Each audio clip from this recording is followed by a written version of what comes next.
I'd like to talk about two indie wave-based shooters that I've been playing recently. One that I think is really good, and another that's interesting, but suffers from some big problems. First up is Daggers, a game from 2016 that was gifted to me a while ago and I finally got around to playing. It's a wonderful example of simple in concept, but deep in design. You may start playing it thinking there isn't much to it, but as you learn more, you start to see how much there is to be discovered and mastered. It has a haunting visual style and atmosphere that's reminiscent of Quake 1 and Silent Hill 1, with a Rust-themed color palette and old PlayStation 1 era graphics. It's unsettling and ugly, but in a good way. There's no music, only ambience, which perfectly complements the mood, and the firing sound of your projectile is subtle, so you're not constantly assaulted by noise. The sounds work together to create a mesmerizing tone.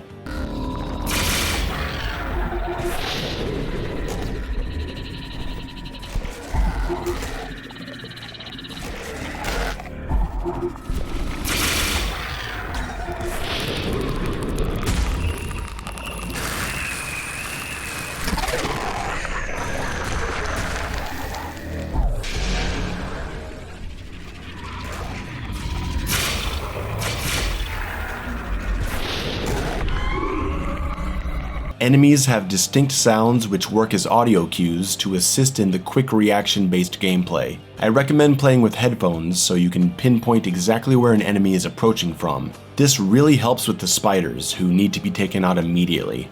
So I like the visuals and the sound a lot, but I wish there were resolution options, like in Dusk. Dusk is another game made in an old visual style, but it has options to play with resolutions and color palettes that make it look like a mid-90s game. But you can scale it up to make it cleaner if you want. I think Daggers would greatly benefit from this. It's cool that it has this pixelated, crude look, but it becomes a problem on larger monitors. Once you get to 27-inch, 32-inch, and God forbid you put this on a big screen TV, the game's visuals start to break down and things get a bit messy. It's really dark. I would go as far as to say it's a bit too dark. I recommend dropping the gamma significantly. It'll help a lot with the spiders that show up on the sides of the arena. I'm playing at max field of view, which may look a little awkward. Try starting around 100 and then raise it as you get comfortable. Trust me, you're gonna want that extra visibility. Let's get to the gameplay. You shoot things and they die. If you get hit, it's game over. Simple enough. So what makes it interesting? These squid-looking things are spawners, and they cause skulls to fly out and start bouncing around the arena. Skulls seem a bit aimless, while the demon skulls will track you down. They move faster than you, so you need to take them out. Whenever you do, they drop a red gem. Killing the spawners also drops a gem or two. And this is the first interesting mechanic of the game. You always want to be shooting because there's always so much on screen that can kill you. But the only way to absorb gems is to stop shooting. Gems disappear after 10 seconds, so you need to find the right moment to stop shooting, absorb a gem, and get back to the action before it's too late.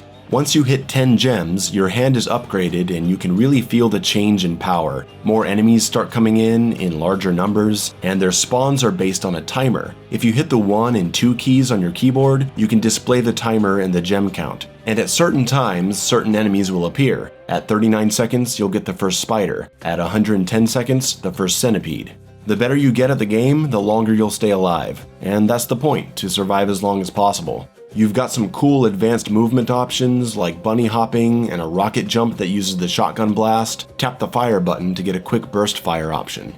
The base running speed is perfectly tuned, and there's diagonal strafe running, which is faster than just running forward. You start picking up on strategies like shooting over the spawners to intercept the skulls as they're entering the arena, killing the spiders quickly so they don't absorb the gems before you can, which they definitely will, moving counterclockwise around spawners because you'll kill them faster that way, shooting one side of a spawner, turning to kill a few skulls, and then turning back to shoot the other side just to be more efficient with your time, standing under a centipede to clean out all of its gems for a one-cycle kill. Your accuracy is going to be really important in this game, and I actually recommend downloading a crosshair because there is no crosshair option in-game. I went to the Microsoft Store and got Crosshair V2 for free, and it has really made the game more enjoyable for me. The race to 70 gems is a tough one because that's where you get the level 3 hand upgrade, and the game is perfectly balanced to make that difficult. It's easy for things to just spiral out of control around the time you have 65 gems. If you haven't been efficient in your gem collecting by a certain point, you just won't be able to handle the army of enemies that appears. At this point, I know that if I don't have 10 gems by the first spider kill, I'm in trouble. And if I don't have at least 58 gems by the first centipede kill, I might as well give up now.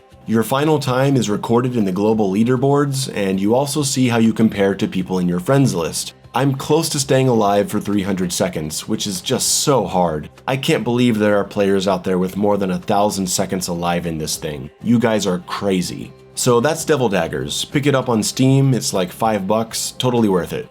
Now, the second game I want to talk about is Rule Number 1. It's been in early access for quite a while, and unfortunately it's just not seeing any of the improvements I wanted to see. I wanted to give this game more time after first playing it to see if it would get better, and it just hasn't. It has some good things going for it. There's a scantily clad female protagonist, so far so good. She says funny lines in between rounds and in the menu. It's actually not annoying. There are multiple radio options to change the music in game, that's cool. Like Devil Daggers, you're surviving against waves of enemies, but many of these enemies are just blocks and spheres. They aren't very interesting to shoot since they're just objects. They take a little too long to kill, which leaves the shooting feeling a bit unsatisfying, and they fly around the arena in such erratic patterns that the gameplay starts to feel like a mess. The graphical style and the colors feel confused. It doesn't feel like anything really works together visually. Several mechanics set Rule Number 1 apart from Devil Daggers. You can collect extra lives, which helps offset the chaos a bit. There's a dash button and a sprint button. You can double jump. Several weapons are found, including dual pistols, 2 other pistols, a shotgun, a super shotgun, and assault rifle. You also have grenades. So you can see how these games are similar in concept, but very different in execution.